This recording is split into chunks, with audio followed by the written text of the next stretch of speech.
What's up guys, Bran here from the Bloody Breakdown YouTube channel, and today what I figured we could do is, since I just recently watched the brand new Puppet Master reboot that was entitled The Littlest Reich, I figured what we could do today is I could give you a as non-spoiler free as I possibly can review of this film. If you have tried to stay away from any of the information that led up to the film's release, then you may want to stay away from this one, because I will be talking about some of the things that we've heard before going into the movies, some things as it relates to the trailer. So yeah, spoiler free, but if you haven't seen it and you've been trying to stay away from every bit of information, maybe not watch this one, maybe skip this one. So essentially, I'll tell you my feelings going into this one before I even talk about it. Going in, I had reviewed the trailer, reacted to the trailer a week or so ago. I'd just done the Puppet Master Bloody Breakdown, where I was, breaking down the original 1989 film. And I'd kind of gotten myself worked up into a bit of a hype, so to speak. I haven't really been that involved in a Puppet Master sequel in a long time, even though I will say some of the later ones that Charles Band has done, involving, what is Access Termination and, a lot of the weird Nazi ones, which this one is, don't get me wrong, and they all kind of have their roots within that. But I haven't been as excited as I was for this one in quite a while. So going in, I knew that we had the guy from Reno 911 and the chick from Knocked Up. We had some familiar faces. Thomas Lennon, that's his name. I don't want to screw that up again. For some reason, I can never remember the guy's name. Anyway, I saw that they were actually putting a little bit more effort into this one. There's still that cheese, camp, corny kind of stuff you're used to from a Puppet Master film in this one, and you could see that it came through in the trailer. But at the same token, it seemed as if they were trying to take this one a little bit more seriously, maybe in the way of, we're gonna make a Puppet Master movie that is going to surprise people and it's going to shock people on many levels. I'll say that because, getting into this film, first and foremost, we already knew going in that the puppets were the full-fledged bad guys of this film. In some of the older Puppet Master movies, they came across as the bad guys, but they were actually, either being taken advantage of by Neil Gallagher in the first one, or a corrupted Puppet Master in the second film after his reanimation.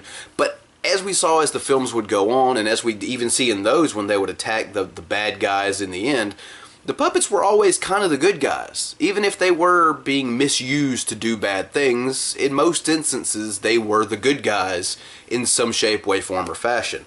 And this one, Andre Toulon is actually as the exact 180. As being opposed to the Nazis in the original series, he is actually a Nazi supporter, sympathizer in this film. And he's a real piece of shit.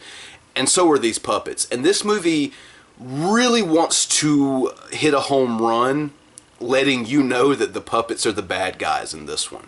I'm not going to go too deep into detail on some of the kills that I want you to be surprised about, since, like I said, this is as spoiler free as I can possibly be. But I will say this, already going in, we knew that the puppets were used during the Holocaust to eliminate Jews and, gay people and things of that nature, that people that actually did suffer and died during that instance. So we already knew that was going to happen. And we do fast forward into the future in this one, just as we did in the first one. Not nearly as far, but we do, and we get a little intro as, Andre Toulon's backstory, and we even get Barbara Crampton in this one to fill in the blanks that the intro didn't give us. I'll say this, the kills in this movie are absolutely ridiculously crazy, over the top. If you're not, if your stomach can't handle some blood and gore to the extreme, and I'm talking to the extreme, you may want to sit this one out. there's kind of an unwritten rule that most slasher films go by. You'll have your few from some time to time where certain characters you just feel are safe. Children, babies, old people in certain circumstances.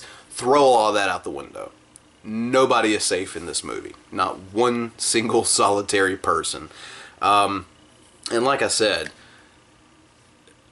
it's really it's doing a great disservice to tell you some of these kills instead of just seeing them. So I'm just gonna shut my mouth about the kills because some of them are just insane.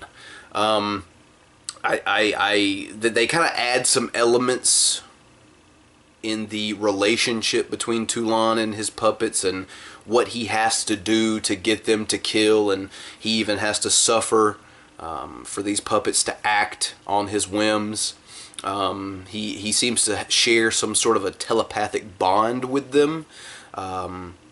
The movie doesn't really quite go into a lot of detail about the specifics of that, not necessarily that they have to, but it does exist there. I just, when you see the trailer and you see that it goes, it's going to shock even the most hardened of horror fans. I don't know if I would go that far. But as a, quote, hardened horror fan, some of these moments and kills and instances in this movie made the old ears perk up. And I took notice, and I gotta tell you, overall, I've definitely enjoyed this film. I really did. I haven't cared this much about a Puppet Master film in a long time. The movie ends on a note where, once again, I'm doing spoiler-free stuff, but I will say this. The movie does, in the end, sort of break the fourth wall with one of the characters letting us know that not only that character will be back, but there will be more movies in this new universe for the Puppet Master. As I understand it, Charles Band is actually still going to continue doing his series as well, so we may end up having a little bit of a MGM versus Mancini and Co. Competition, like we're seeing over there.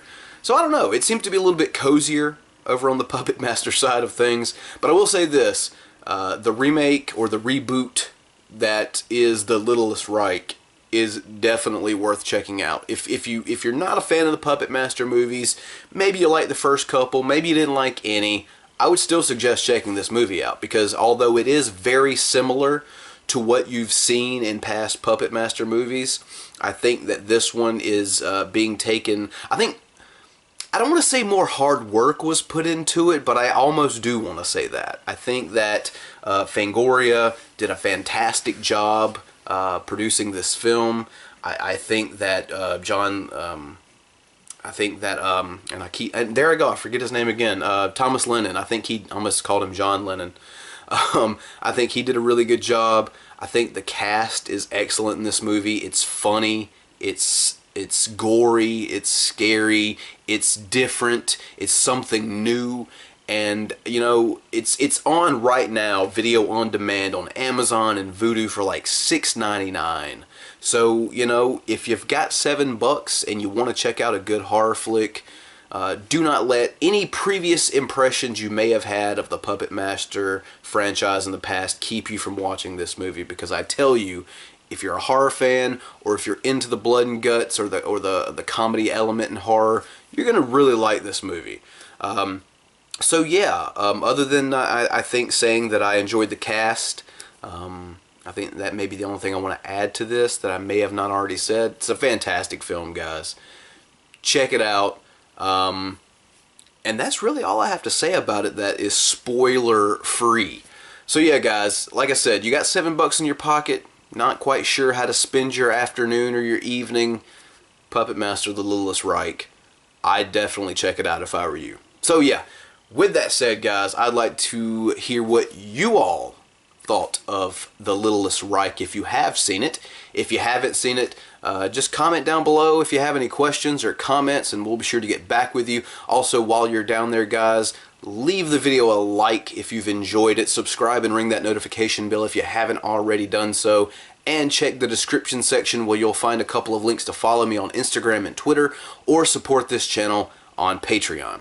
So until next time, guys, which, by the way, will be coming up this week. We're going to be releasing a new Bloody Breakdown episode. It's going to be the Blair Witch Project, so join me for that. So until then, guys, I'm Bran, and we'll catch you next time.